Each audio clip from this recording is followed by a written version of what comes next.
காப்போம் என்ற தலைப்பில் தொடர்ந்து பல்வேறு வீடியோக்களை நான் பேச இருக்கிறேன். இந்த வீடியோக்கள் இந்த தேர்தலில் முக்கிய பங்காற்ற வேண்டும் என்றும் நான் விரும்புகிறேன். நான் ஒன்றும் பெரிய சூப்பர் ஸ்டார் இல்லை, நடிகர் இல்லை, பெரிய விளையாட்டு வீரர் இல்லை, ஒரு சாதாரண பத்திரிகையாளன், யூடியூபில் தொடர்ந்து பேசக்கூடியவன். ஆனால்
ஆத்மி கட்சி என்ற கட்சி புதிதாக தோன்றி டெல்லியில் ஆட்சியை பிடித்தது, இப்போது பஞ்சாபில் ஆட்சி செய்து கொண்டிருக்கிறது இல்லைங்களா?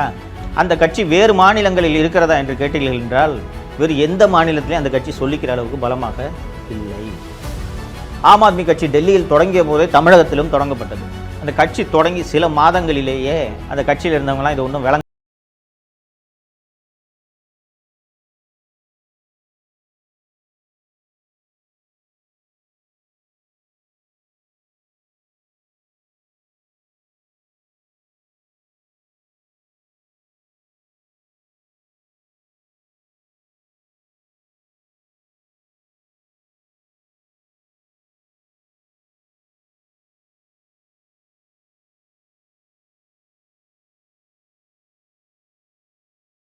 எந்த அளவுக்கு திமுக பயந்திருக்கிறது என்பது உங்களுக்கு தெரியும்.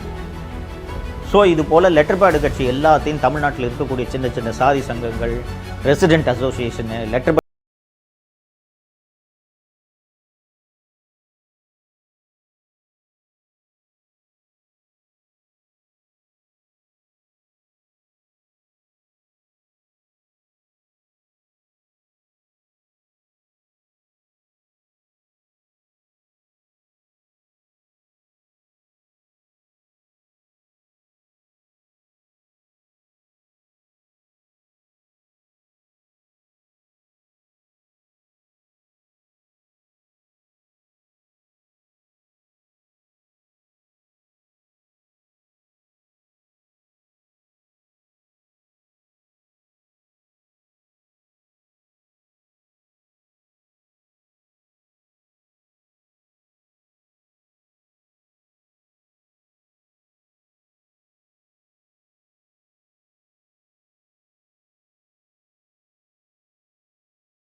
தமிழகத்தை காக்க வேண்டும் என்று நீங்கள் நினைத்தீர்கள் என்றால் திமுகவை ஒழித்து கட்ட வேண்டும் இந்த தேர்தலில் என்பதை நினைவில் கொள்ளுங்கள்.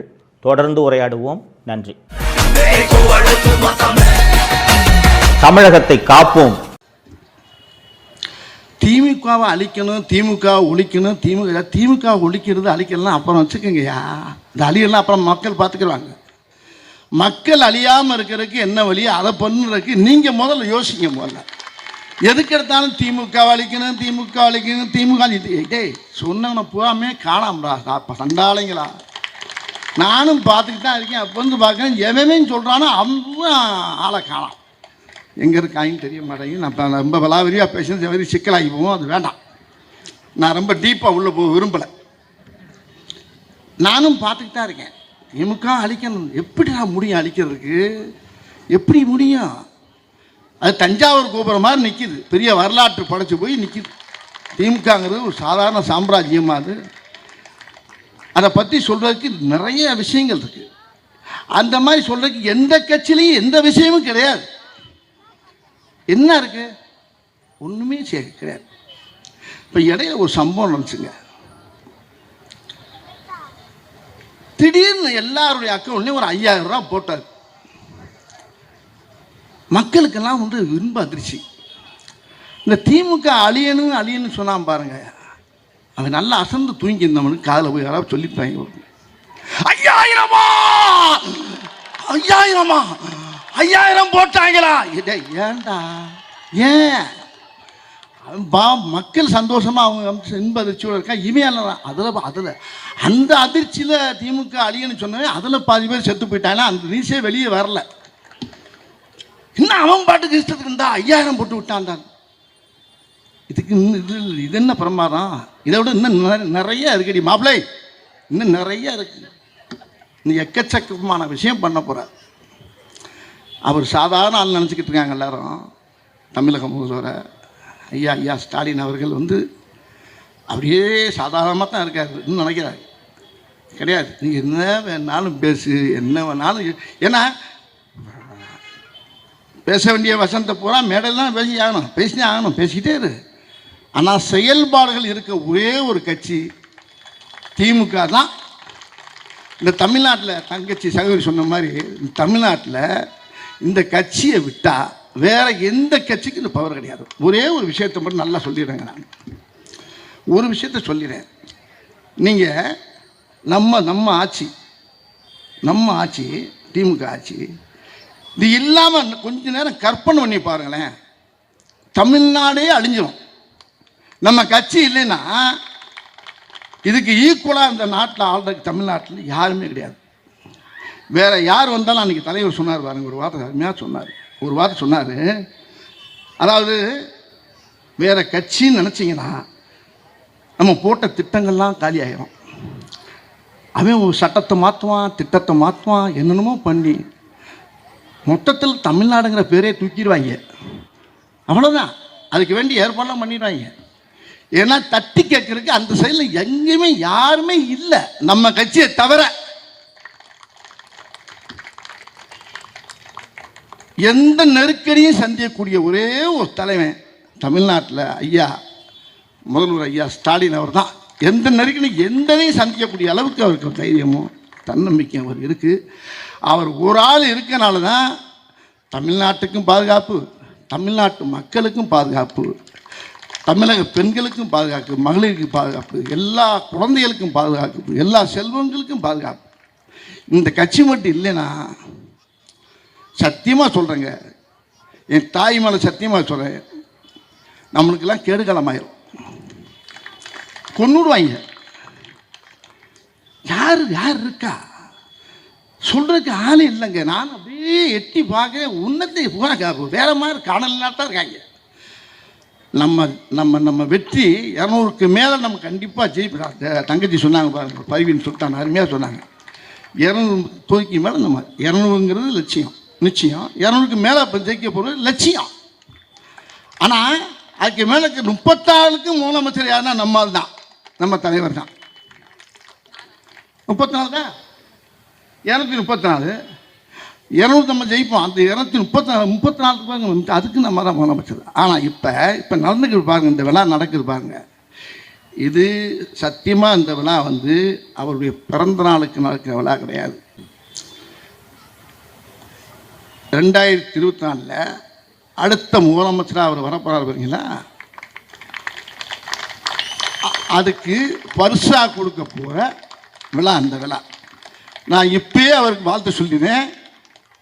2வது முறையும் அவர் சிஎம் ஆகி உட்கார்ந்து மக்களுக்கு இன்னும் அள்ளி இறப்பாருவாங்க. மக்கள் நல்லா அப்படி செழிப்பமாக வாழ வைக்கக்கூடிய ஒரே தலைவர் அவருக்கு. இன்னைக்கு இதை நம்ம பரிசாக கொடுக்கணும். நம்ம எல்லா மக்களும் சேர்ந்து இதை மக்கள் ஏற்கனவே முடிவு பண்ணிட்டான். மக்கள் ஜனங்கள்லாம் சேர்ந்து எல்லாம் முடிவு பண்ணியாச்சு.